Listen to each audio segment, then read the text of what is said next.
Pode ser que esteja ao vivo. Acredito que eu estou ao vivo. E eu já te digo, vou trazer um tema extremamente polêmico, porém necessário. Pretendo fazer uma live de no máximo 10 minutos, porque eu tenho que dar aula daqui a pouco. Só que eu precisava, agora eu já tô aqui, né? Eu precisava até então vir falar com vocês. Ciro Gomes e Luiz Inácio Lula da Silva. Minha mão não foi lá, foi cortada. Vou falar sobre eles dois como opções para o voto para presidente no próximo domingo. Eu só coloco os dois como opção, obviamente. O Everton tá aí. Caraca, irmão, que honra!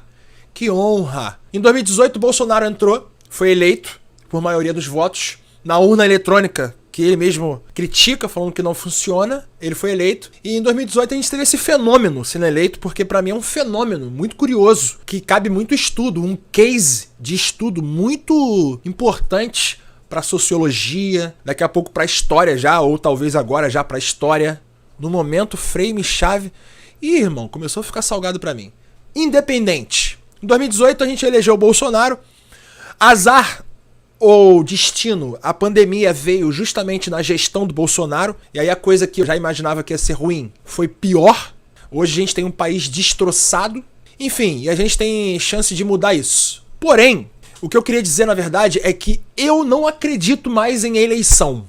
Galera, eu não acredito mais que a gente vai mudar alguma coisa em eleição. Mas deixa eu explicar pra vocês o porquê. Eu não tô falando que a gente não pode diminuir a fome, diminuir a pobreza, democratizar o conhecimento, né, o ensino. Não tô falando isso.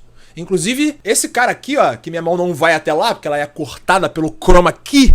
Esse cara aqui, o Lula, ele fez isso. Ele tirou o Brasil do mapa da fome, ele fez programas educacionais para incluir o pobre, preto, favelado na universidade, para que acontecesse uma democratização do ensino. Eu acho que é o mínimo que uma sociedade equilibrada tem que fazer.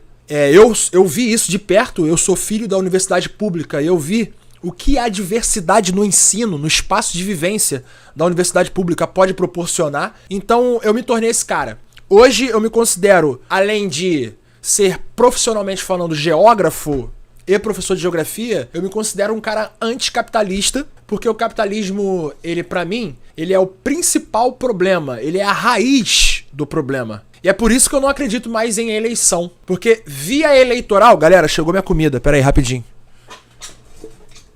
Via eleitoral, eu acredito, daqui a pouco eu vou ter que sair de novo que eu tenho que atender o porteiro, o entregador da comida. Via eleitoral não funciona, não funciona. O que é... Ó, Sandy latindo por causa do interfone, cara. Essa minha vida de ter que fazer live entre uma aula e outra. Chegou minha comida, irmão. Porra, eu vou ter que almoçar agora, que eu tenho que dar aula daqui a pouco. Eu tenho que sair pra dar aula. Agora eu tô aqui entre uma aula e outra. Mas eu tinha que vir fazer essa live aqui, cara. Por quê? Aquele de lá, o Lula, entrando pra presidência, o que eu acho que vai acontecer, e tomara que aconteça, ele não vai acabar com a raiz do problema, como ele não acabou com a raiz do problema nos 8 anos que ele ficou no poder. Não acabou. Ele foi um cara que fez um governo que a gente chama de governo de conciliação, ou pelo menos tentativa de conciliação de classes. O que significa isso? Um rápido resumo, porque vai tocar a campainha. Galera, eu vou lá atender a campainha. Pera aí. Galera, desculpa a demora, mas eu trouxe um presente aqui pra vocês, ó. Ô Everton, acho que é só você que tá aí, irmão. Tomara que seja. Se não for, se for outra pessoa, fala aí. Enquanto isso... eu amo essa fifilha, eu amo... Fala oi pra galera, fala oi pra galera. Fala oi pra galera. O capitalismo, ele acabou dividindo a sociedade em classes. E aí cada país foi fazendo a sua pirâmide. Só que as classes, elas não têm as mesmas demandas. E é por isso que a gente fala da importância da consciência de classe. Porque as demandas da classe trabalhadora, da classe que não detém os meios de produção, e aí depois eu vou falar sobre isso em qualquer outro momento, a classe trabalhadora demanda coisas que a classe burguesa, que é quem detém os meios de produção, não demanda. São demandas diferentes. E isso faz com que, quando o Lula entra e começa a tentar conciliar classes, isso não vai na raiz do problema. A raiz do problema é o capitalismo baseado na exploração do trabalho da classe trabalhadora pela burguesia. E aí a gente tem que discutir o que é classe trabalhadora, o que é burguesia, porque o cara que ganha 30 mil por mês e consegue morar bem e ter um padrão de vida legal, ele não é burguesia, ele também é classe trabalhadora. Existe uma diferença muito grande entre dentro da classe trabalhadora, mas que é classe trabalhadora. Burguesia é quem detém os meios de produção, é o cara que não trabalha para viver, não trabalha. O Neymar é classe trabalhadora. O Neymar representa uma classe trabalhadora, inclusive, que... Quantos Neymares existem? Quantos jogadores de futebol existem ganhando salários irrisórios que tem que trabalhar com outras coisas para sobreviver? A maioria. Então é classe trabalhadora.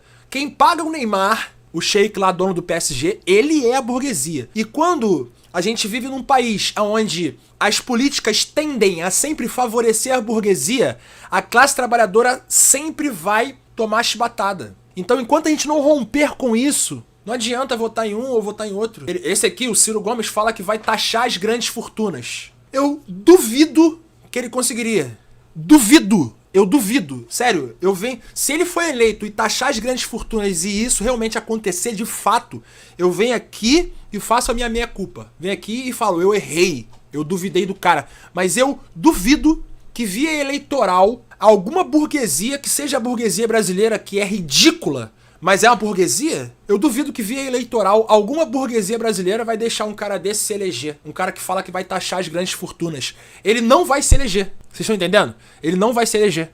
Ele tá falando que vai fazer uma coisa em que faz com que ele não se eleja. Ele não vai se eleger. Só se elege quem a burguesia deixa ele se eleger. Por quê? Porque a nossa eleição é extremamente antidemocrática. Se elege quem tem mais dinheiro. Se elege quem tem a máquina na mão. Aqui no Rio de Janeiro, por exemplo, a gente está na disputa para governador entre o Cláudio Castro, que é o vice do Witzel, que foi preso, e o Marcelo Freixo. O Cláudio Castro tem a máquina na mão. A quantidade de placa, de bandeira, de papelzinho, de coisa que tem aí na rua é absurda. Sabe quando que o Marcelo Freixo vai se eleger? Nunca. Então eu quero saber aonde é que tá a democracia aí, se elege quem tem dinheiro, né? Enfim, eu vou ter que almoçar, eu vou votar no Lula, porque o pobre tá com fome. O Cláudio Castro ser eleito como governador do Rio de Janeiro, sendo que ele tem a máquina na mão e ele tá matando o pobre na favela. É isso que ele tá fazendo. Hoje a gente acordou aqui no Rio de Janeiro com as imagens da linha amarela e da linha vermelha, duas vias expressas muito importantes da cidade, fechadas por conta de tiroteio entre polícia e bandido na favela da Maré. E aí tinha gente dentro que saiu do carro, se jogou no chão. Eu passo a linha amarela toda hora. Poderia ser eu, poderia ser a Amanda, minha esposa, poderia ser você, qualquer carioca poderia estar ali. Tem que se sujeitar a uma coisa dessa. Uma cidade falida. Uma cidade que vive em... É uma guerra não declarada, que morre mais gente do que lá na Síria, morre mais gente do que no Iêmen, que são guerras declaradas. Então, como que a gente vai votar no mesmo? No mesmo?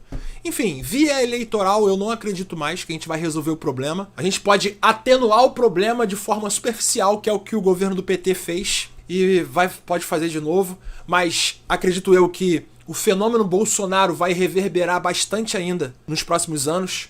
O fenômeno Bolsonaro estragou o Brasil, estraçalhou o Brasil e essa estragada vai reverberar ao longo dos anos aí, vai demorar um pouquinho para consertar e a gente vai viver ainda alguns dias de terror ainda, como por exemplo a alta da criminalidade aqui no Rio de Janeiro, vai bater picos lá em cima. Infelizmente. É isso, galera, vou encerrar a live aqui, até a próxima e é nóis. É nóis e é nóis.